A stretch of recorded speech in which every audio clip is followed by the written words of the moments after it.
Pemirsa, Wamen Perlindungan Pekerja Migran Indonesia menyebut program makan bergizi gratis sebagai salah satu upaya dari pemerintah untuk meningkatkan kualitas SDM sejak dini.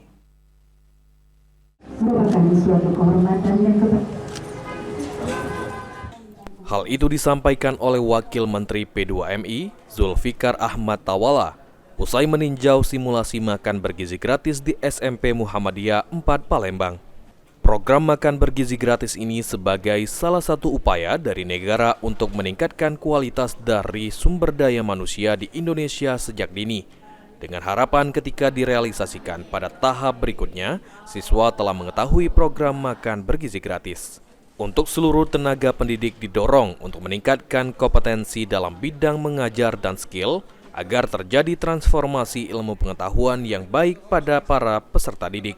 Dengan harapan pada saat nanti direalisasikan di tahap berikutnya, siswa-siswa kita sudah tahu dan sudah memahami terkait program makan bergizi.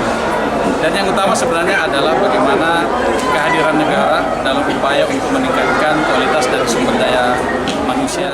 Sementara itu, Kepala Sekolah SMP Muhammadiyah 4 Palembang, Budi Gondo mengatakan, ini merupakan simulasi makan bergizi gratis yang pertama, ke depan akan dilakukan lagi.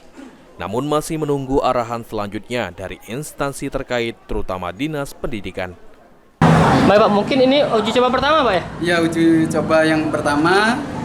Mungkin ke depan apa akan terus dilakukan lagi atau bagaimana Pak? Untuk kedepannya kita lihat dari instansi-instansi terkait, baik dari Dinas Pendidikan atau dari instansi. Ilham Wahyudi, PAL TV.